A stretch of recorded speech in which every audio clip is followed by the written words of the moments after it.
Hello, my name is Chloe. Welcome to my channel. Today I'm bringing to you my May wrap up.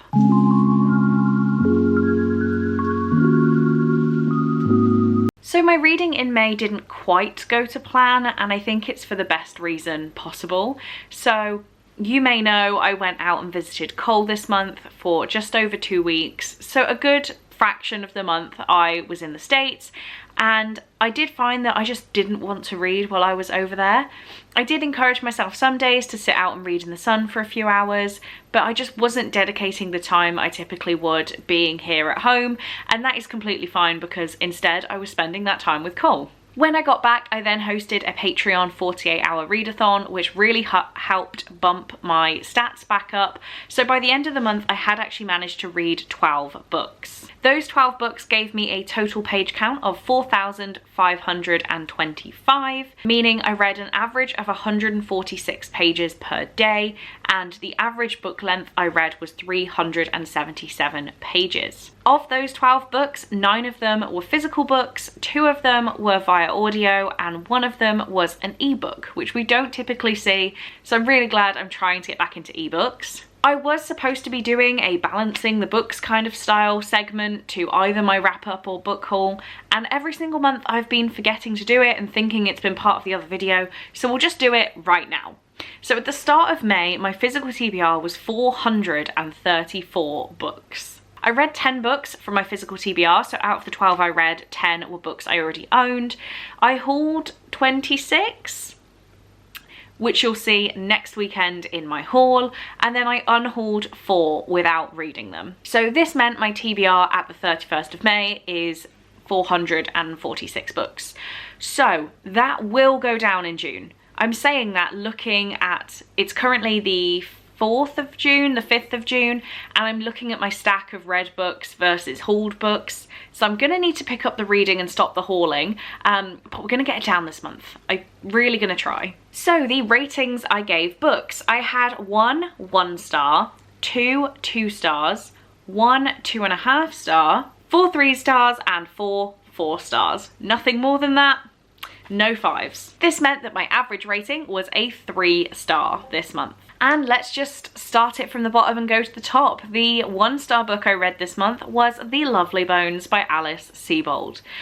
I really did not like this book. I won't go on about it too long because I went on about it in 2 weekly reading vlogs because it was in the crossover between vlogs. I really did not like this. It took me 6 days to read this less than 250 page book.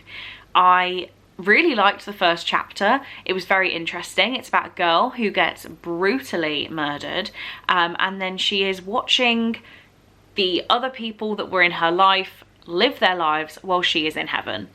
And it's a really fun concept for a book. Obviously not fun to happen, fun concept in a book, but I just really didn't like it. The writing style was not for me at all, and I've removed all Alice Sebold from my wish list. TBR, was not for me, might be for you, wasn't for me. So then moving on to my 2-star reads, again both ones I haven't got to hold up, but I read physically Priest by Sierra Simone.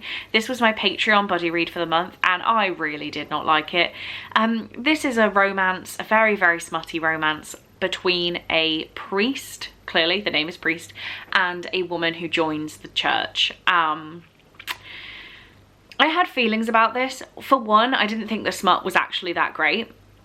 So, you know, that brings the whole romance down. But second, I don't think the priest put up enough of a fight. The whole book was about how he shouldn't give in to these desires because he's a priest and he's not allowed. But he really didn't put up a fight at all. And I just felt like it was very... The characters were very, very weak. The characters, their morals, their motivations were weak. So 2 stars for this one. And the second 2-star book was actually White Hot Kiss by Jennifer L. Armentrout. I listened to this on audio as a complete whim. I really enjoy Jennifer L. Armentrout. I love From Blood and Ash. But this one just really didn't do it for me. I think it was because it was via audio. I don't think fantasy and audio really mix in my brain. But this was about a girl who was half demon and half demon hunter, or guardian as they call it. So she had to go around and tag demons ready for the guardians to hunt them. She is then introduced to this guy who happens to be a, oh, I forgot the word, but like a high-ranking demon. But of course he's a teenage boy, and of course she's got a bit of a crush. So the concept was really, really cute, but looking back, I genuinely have no idea what happened. I remember that the ending was very rushed, very out there, and I couldn't really get into this book. Again, could be because it was audio, but it just didn't really impress me. I'm sorry. Next up, the 2.5-star book I read was The Devouring Gray by Kristen Lynn Herman. This was going to be a 3-star until right at the end. This is about a town where there is the Grey, and the Grey is imprisoned in the woods. There are 4 founding families. They all have magical powers, and it is their task to contain the Grey. So this was a very easy read. I actually read a lot of this while I was on the plane back from the States, and I finished it off insanely quickly. Such a quick read. So I was giving it 3 stars for being quick and for being something I could pick up and easily read and enjoy to an extent. The magic system was kind of cool. I enjoyed how it worked. I enjoyed the, oh, what do they call it? They have to pass a test to welcome their powers officially. I liked that aspect of it. The magic was very cool. But sadly, the actual story didn't impress me, and I don't feel like we actually had a resolution, like an end to this book. So I had to knock it down from 3 to 2.5 stars. So overall, wouldn't recommend this one, but it's not the worst thing I've ever read. So now the 3-star books, there are 4 of them. 2 of them I have physically in front of me. First being Love and Gelato by Jenna Evans Welch. I definitely did not dislike this book, do not get me wrong, but it just didn't impress me that much. So this is about Lena, whose mother has unfortunately died, and she is sent to live with her dad that she's never met in Italy. And it's about her coming to terms with her mother's death, exploring where she's living now, and getting to know her dad and making friends in a new culture. So I did think it was good, it was cute, but it didn't really impact me more than that. And for such a heavy topic being death of a parent, I really did think that this was going to make me cry and sob and just look all around awful while vlogging. But sadly it didn't. It didn't really have that much of a punch in the face for me. And I wanted more face punching from this one. Next up we have The Twilight Wife by AJ Banner, which clearly 3 stars. And I read this one physically but left it out in the States for the mother-in-law. And I did really like this one. It was quite short. It was less than 300 pages, and it was about a marine biologist who has a scuba diving accident and then has memory loss for the past 4 years. She can't remember anything. She is then living with her husband, and he is trying to help her regain her memories. But this is a thriller. So I won't say too much about the plot of this book because I feel like it could be easy to guess, and in my case that's why I had to leave this book at 3 stars. I've watched a movie with pretty much the exact same plot line, just not a scuba diving accident, and therefore I saw everything coming. But I did really enjoy the concept, and I am looking forward to picking up more of this author's work because I do think it was good. It was just a story that I've seen done before.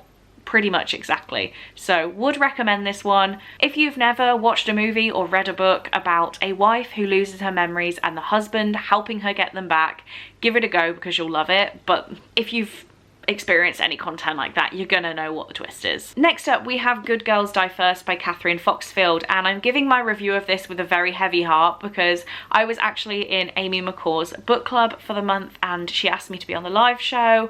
I agreed, and then it was last night, and unfortunately I was out in the sun for a bit too long with not enough to drink, and I had sunstroke, so could not attend. So I will link the live show down below. Please go watch it back if you have any thoughts on this book, and again, massive apologies to Amy for not making it. I think it might have actually benefited the chat because I didn't have the best opinion of this book.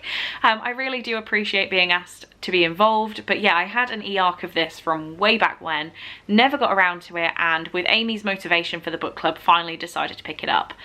This is about a group of teenagers who go out to an old pier with a carnival theme thing on it, and they have been told to go there because someone knows a secret about them. Unfortunately, what I don't think is advertised enough about this book is it's actually paranormal, which I did not know going in, did not know from the description on NetGalley when I requested it. don't know that from the blurb on Goodreads. Obviously I don't have a physical book, so I can't tell you what the back of the book says, but yes, I did not know that this was paranormal, and that really impacted my enjoyment of this book, which is not Catherine's fault, but it's actually like an advertising thing, I think, because I wanted a legitimate explanation for everything that was going on, and we weren't going to get that. It was paranormal. Apart from that though, I did really like the characters, although there were a few too many of them. Did like the characters and the relationships they formed between them. I liked the secrets they were hiding and how it came that they would spill their secrets. But overall, not the best read for me, and I think that's because I went in with the wrong expectations. So thank you again to Amy, and I'm very sorry. And the final 3-star book I read was Little Darlings by Jacqueline Wilson. This one I was so excited to read again. It's one I read as a teenager. It's potentially the last Jacqueline Wilson book I read before I decided I was too old, and I had really, really fond memories. Up until the last 50 pages, this was going to be a 4-star read for me. I was really enjoying it, but the ending just felt very rushed, and I had to knock it down from a 4 to a 3. So this is about Destiny and her mother. Her mother lets her know Destiny has never known her dad, and her mom lets her know that her dad is actually an old rock star called, I forgot his name, Danny somebody. But he is now semi-retired and is in the cast of a movie. So Destiny and her mother go to London to see the movie premiere and try and introduce Destiny to her dad, but it doesn't go very well. Destiny, however, forms a friendship with Sunset, who is Danny's daughter, and she convinces Sunset that she is Danny's daughter. I really did like this, and I think I've just read too much since being, what, 12, that when I was reading it, I was expecting some sort of, oh my god, like EastEnders moment, like the Duffs at the end of EastEnders. I wanted a big plot twist, and unfortunately that didn't happen, but that's because it's a middle grade Chloe. So I did enjoy this. I think it is fantastic. I think it's one of the better Jacqueline Wilsons I've gone back and read, but the ending was very, very rushed and very wrapped up with a nice bow. And we didn't need wrapped up with a nice bow for this one. I thought this could have been more tragic. Did you ever think someone would say that about Jacqueline Wilson? Make it more tragic. Okay, and now the 4 4-star reads, i.e. my favourite books of this month, and that makes me feel really weird because there's no 5 stars. So the first one is Good Girl Complex by Al Kennedy. I really did like this one. This was very, very cute. This was about Mackenzie, who's our typical good girl. She's a bit of a rich, slightly spoiled brat, and she goes to this small town college. You have the townies and the people at college, and the townies don't like the college kids, and the college kids don't like the townies. But we have Cooper Hartley, who's the local bad boy, rough around the edges, raw, and a threat to her ordered existence. They form friends, but there is actually a bet going on between Cooper's friends to say that he can't sway one of the college kids to get with a townie. And I really, really did like this. If you liked After by Anna Todd, this really reminds me of that, but with a more adult, slightly more sophisticated twist on it. I do really love After, but this one's slightly more sophisticated and quite a lot shorter. So would definitely recommend this, and I'm looking forward to reading Bad Girl Reputation very soon. Next up, we have As Good as Dead by Holly Jackson, which is the 3rd book in the Good Girl's Guide to Murder series. So again, I read this one physically, it's just out in the States, as the mother-in-law had started reading the series, and I thought I would leave her with the 2nd and 3rd books. But this really was good. It was better than book 2 for me, but not quite as good as book 1. This one was much darker, there were higher stakes, and I enjoyed that aspect of it. But unfortunately, I didn't think there was enough mixed media when the whole premise of Good Girl's Guide to Murder is all the mixed media that you get. I don't think we got quite enough of it in book 3. Also, I've been talking to Chelsea about this since finishing it, and I do think the character made a very out of character decision in this book that was the big event, the big pinnacle of the story. I don't think matched what the main character's personality would do. That's a little bit weird looking back on it while reviewing, but overall, I did enjoy this. I think it was a good conclusion to the series. I just don't think it was perfect, so not 5 stars. Next up, we had The Murder of Graham Catton by Katie Lowe, which was the Chloe's Crime Scene Corner pick for this month. This does have very differing reviews throughout the book club, but I for one really enjoyed it. So this is about Hannah Catton, whose husband died 10 years ago. There is a true crime podcast called Conviction, and they pick a true crime case where they believe the wrong person has been incarcerated. So they have picked the murder of Gray and Catton as their new case, and they are convinced the man in prison is not the guy who did the murder. So this follows Hannah as she reflects on the day of the murder and tries to continue with her life, with the Conviction podcast being released in episodes. I really enjoyed this. It gave me vibes of Samantha Downing, like My Lovely Wife, which was one of my favourite books a couple months ago. So I did really enjoy it. A lot of people didn't, and I think their justifications were very valid, but this is one I would definitely recommend as a really fun thriller pick. And finally, the last book I'm talking about, and it feels weird to even call it my favourite book, but that is Night Road by Kristin Hannah. I really did like this. It was hard-hitting in a way that I so didn't expect. And this is about, what was her name? This is about Lexi and Mia, who are inseparable best friends. Lexi has come from a bit of a difficult family. Her mother was a drug addict who was in and out of prison, so she lived in the foster care system. She is then taken in by her auntie and given a new life in this nice town. Mia has a twin brother, Zach, and their mom, Jude, is a little bit of a helicopter parent. She has to know everything they're doing, where they are, who they're with, what time they'll be home. I mean, they're in high school. I can't say I disagree. But Lexi and Mia become inseparable best friends. I don't want to spoil what happens in the story because it's not on the back, and there's enough on the back, but there is a very tragic incident that happens halfway through this book, and the whole book looks at, I would say a good way to explain it, is a mother's bond with her children, that relationship and how that can become strained. And I really did like it. I'm holding on to this book because I would love to read it again one day when I hopefully have a daughter. Like, I feel like that would be such a powerful read. But really did like this, would fully recommend it. And if you have read Kristin Hannah books and you liked this one, can you please recommend me the next one to read, because I did love this. So there we have it. Those are all the books I read this month. Please do let me know if you had any opinions on these books, especially those that differed to mine, because I love talking to you about them. But for now, I have things to do, so I need to go. But thank you very much for watching. I really do hope you enjoyed, and I will see you in my next video. Bye!